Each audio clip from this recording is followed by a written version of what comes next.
संपूर्ण देशावर भीतीचं आणि दहशतीचं सावट असताना निर्भय बनो असा संदेश घेऊन महाराष्ट्रभर फिरत महाराष्ट्र गाजवणाऱ्या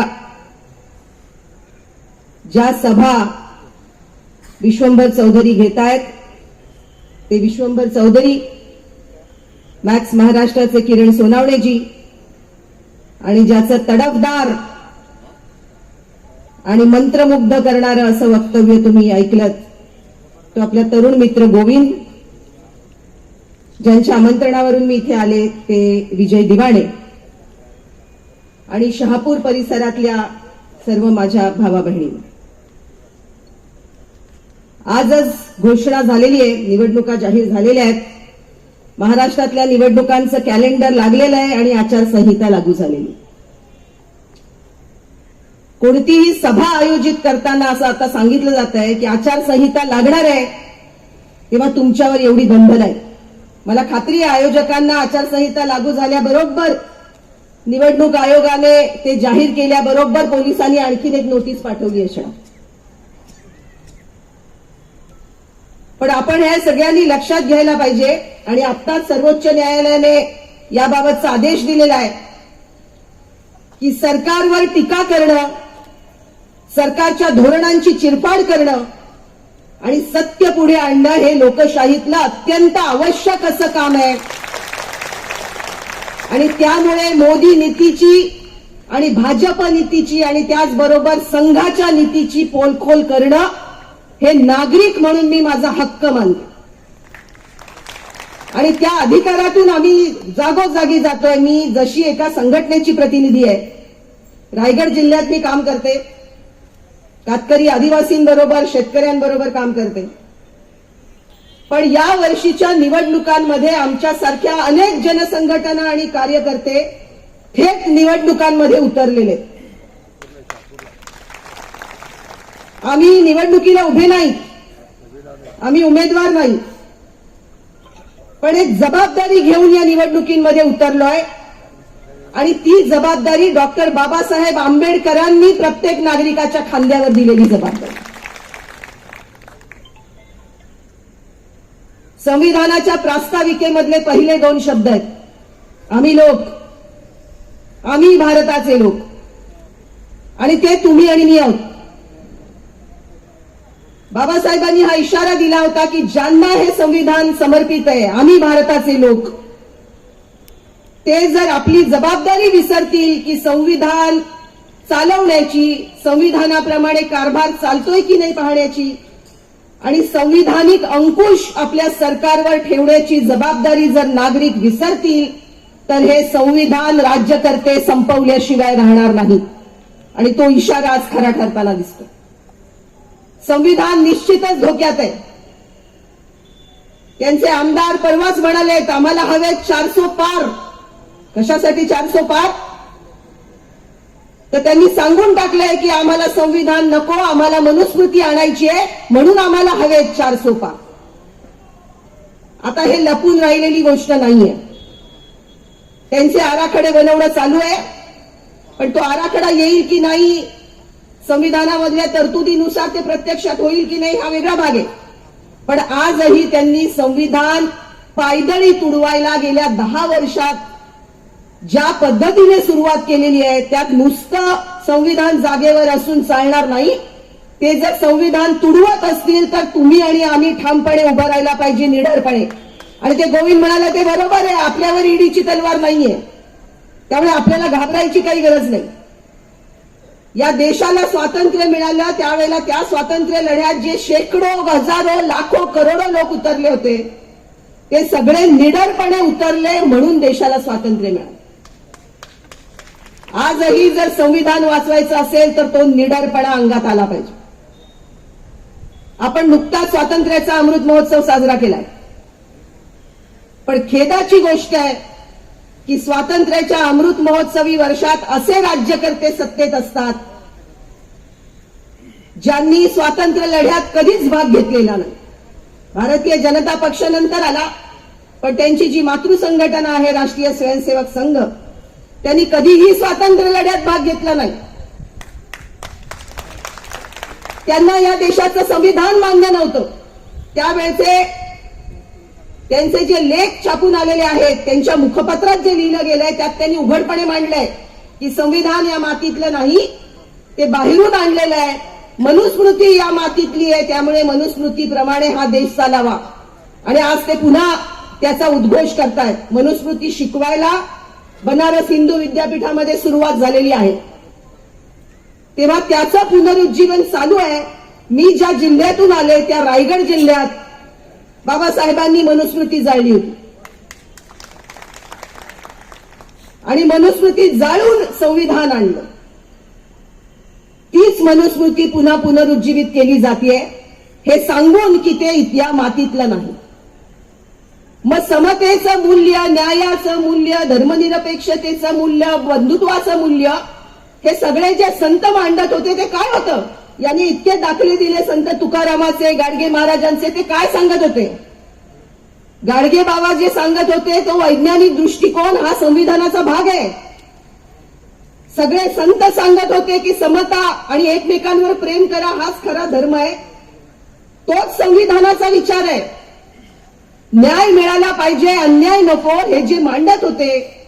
आणि छत्रपती शिवाजी महाराज जेव्हा लोकशाहीची चर्चा देखील पटलावर नव्हती तेव्हा रयतेचं राज्य आलं पाहिजे असं म्हणणारे छत्रपती शिवाजी महाराज याच भूमीतले. मग या सगळ्या उन्नत परंपरांची बीज संविधानात बाबासाहेब आणतात, तेव्हा ते संविधान कसं काय बाहेरचं ठरतं?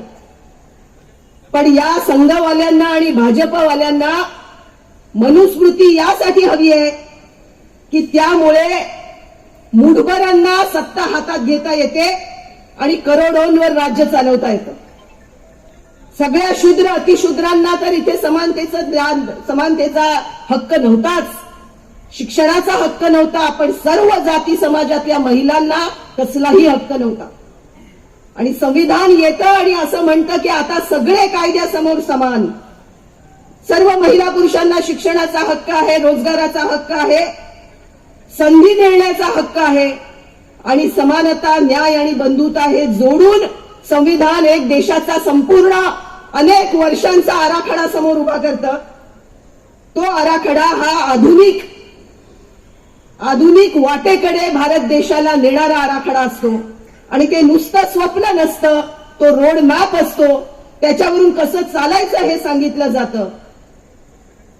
पण ते कसं चालवायचं हे सांगितलेलं तत्व आपण अनेक जण गृहीत धरून चाललो. आपल्याला असं वाटलं की संविधान आहेच, ते कुठं जात आहे? तो आधार राहणारच आणि त्या आधारामध्ये आपण सगळेजण सुरक्षित आहोत. पण आपण हे विसरलो की संविधान हे दिशादर्शक आहे. संविधान हा एक रस्ता आहे, पण कोणत्याच रस्त्याला स्वतःची पावलं नसतात. त्या रस्त्यावर चालावं लागतं ज्यांना चालायला सांगितलेलं असतं. आणि ते तुम्ही आम्ही आहोत. आपण जर त्या रस्त्यावरून चाललो नाही तर वाट पुढे सरणार नाही हे निश्चित. आणि त्यामुळे या संविधानाने दिलेली जबाबदारी घेऊन आम्ही उभे आहोत या निवडणुकीमध्ये. आणि अनेक चळवळी उभ्या राहिलेल्या आहेत. त्याच्यापैकी मी 2-3 चळवळींचं प्रतिनिधित्व करते आणि त्यांची प्रतिनिधी म्हणून इथे हजर आहे. त्यातली एक आहे भारत जोडो अभियान. राहुल गांधींनी जी यात्रा काढली भारत जोडो, त्यात आम्ही अनेक जण सहभागी झालो. ती यात्रा संपल्यानंतर आम्ही जमलो सगळे आणि विचार केला की आता यात्रा संपली पण पुढे काय. आणि सगळ्यांनी असा एकमुखाने देशामधल्या सर्व जन आंदोलनांनी, संघटनांच्या कार्यकर्त्यांनी, विचारवंतांनी, अभ्यासकांनी एकत्र येऊन निर्णय घेतला की 2024चं आव्हान समोर आहे. यात्रेमध्ये आपण सहभाग घेतला, पण यापुढे आता आपण सगळे जे एकत्र आलो आहे ते एकत्र काही पुढे प्रक्रिया चालवली पाहिजे आणि त्यातून भारत जोडो अभियान उभं राहील.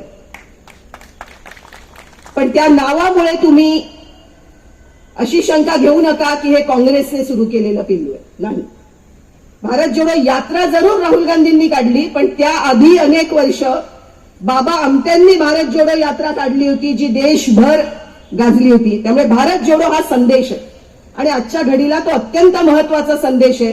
म्हणून ते शब्द घेऊन हे अभियान उभं राहिलं. पण या अभियानाचा कोणत्याही पक्षाशी थेट संबंध नाही. पण आमची भूमिका एक आहे की 2024 मध्ये भारतीय जनता पक्षाला सत्तेतून पाय उतार करणं आणि त्यासाठी जिथे जिथे जे जे बळ लावावं लागेल ते लावून उभं राहणं. त्यातला एक भाग ही आजची सभा आहे. असं मोहोळ उठवलंच पाहिजे, माहोल निर्माण केला पाहिजे, त्यांच्या मोदी नीतीची पोलखोल केली पाहिजे, त्यातला खोटेपणा पुढे आणला पाहिजे. पण त्याचबरोबर हे लक्षात घेतलं पाहिजे की निवडणुका फक्त वातावरण निर्मितीवर चालत नाही. निवडणुकामध्ये अनेक गुंतागुंती आहेत आणि भारतीय जनता पक्षाने त्या आणखीन वाढवलेल्या आहेत. आणि त्यामुळे त्यांना तोंड द्यायला उतरायचं असेल तर अशा सभा तर आवश्यक आहेतच, पण त्याबरोबर अनेक प्रक्रिया चालवाव्या लागतील आणि त्यातून काही आखणीबद्ध असं काम आम्ही महाराष्ट्रात आणि देशात करतोय. आपण भारत देशाचा नकाशा समोर आणा. भारत देशामध्ये दक्षिण संपूर्णपणे भाजप मुक्त आहे. दक्षिणेतली 5 राज्य आज भाजप मुक्त आहेत. पूर्वेचा संपूर्ण जो पट्टा आहे तो देखील भाजपच्या आहारी गेलेला नाही. गायपट्टा ज्याला म्हणतात तो गायपट्टा सोडता आणि काही निवडक राज्य वगळता अजूनही भारत देशामध्ये भारतीय जनता पक्षाला थेट आव्हान दिले जाईल अशा अनेक राज्यांमध्ये सरकार आहेत. तिथली जनता या विचारांची आहे.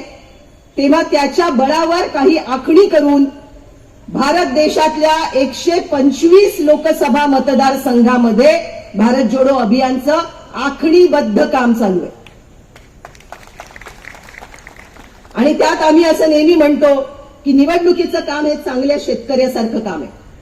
आता इथे एक चांगले शेतकरी बसले आहेत, ते मक्त्याने करत असले तरी शेती करतात. पण शेतकऱ्यांना हे माहिती आहे की नुसतं बियाणं हवेत उडवलं आणि गेलं असं नाही जमत. कितीही चांगलं बियाणं असलं तरी तुम्ही उडवलं आणि गेलात तर ते बियाणं जमिनीत गेलं का नाही, ते रुजलं की नाही, त्याला अंकुर फुटले की नाही, त्याला खत हवंय का, त्याच्यावर कीड पडली तर काय करावं लागेल, फवारायला लागेल. शेतीचे सगळे टप्पे प्रत्येक शेतकरी स्त्री पुरुष जागेपणी पार पाडत असतात. तेव्हा शेतीतला सगळा जो काही येईल उपज ती कणगीपर्यंत घरात येते. ते शेवटच्या टप्प्यावर गुरांपासून, चोरांपासून, डुकरांपासून, मोरांपासून वाचवून कणगीपर्यंत आणावं लागतं. तेव्हा त्या सगळ्या टप्प्यावर काम करणं हे आत्ताच्या घडीला आवश्यक आहे. आणि म्हणून जे 125 मतदारसंघ देशभरात आणि महाराष्ट्रातले 18 लोकसभा मतदारसंघ त्यात ही आखणी चालू आहे. आणि त्यातला एक मतदारसंघ तुम्ही ज्या मतदारसंघात आहात तो भिवंडी लोकसभा मतदारसंघ सुद्धा आहे. तेव्हा मी इथून जाईन त्यानंतर मी विजय दिवाळ्यांकडे काही गोष्टी देऊन जाणार आहे. त्याच्यामध्ये एक फोन नंबर आहे, तो फोन नंबर तुम्ही जरूर घ्या आणि त्याच्यावर मिस्ड कॉल द्या. सभा संपल्यानंतर गोविंद भाऊ तुम्ही किती छान बोलले, ताई किती चांगल्या बोलल्या, विश्वंभर चौधरींनी तर सभाच गाजवली असं एकमेकांना सांगत परत जाऊ नका. माझा फोन चार्जिंगला गेलाय, तो डिस्चार्ज झालाय, मी सांगेन तो नंबर. त्या नंबरवर जरूर मिस्ड कॉल करा आणि जोडून घ्या. तुम्ही जिथे आहात तिथून जोडले जाऊ शकता. तुम्ही घरी बसल्या काही कामं करू शकता. तुम्ही तुमच्या गल्लीत, वस्तीत, गावात, वाड्यात, पाड्यात कुठे असाल तिथे काम करू शकता. आणि त्या कामाचे अनेक प्रकार आहेत. तेव्हा त्या प्रकारांना सामोरं आपल्याला जावं लागेल आणि त्यात तुम्ही निश्चितच नंतर जोडून घ्या. मी हा तुम्हाला नंतर टाकते.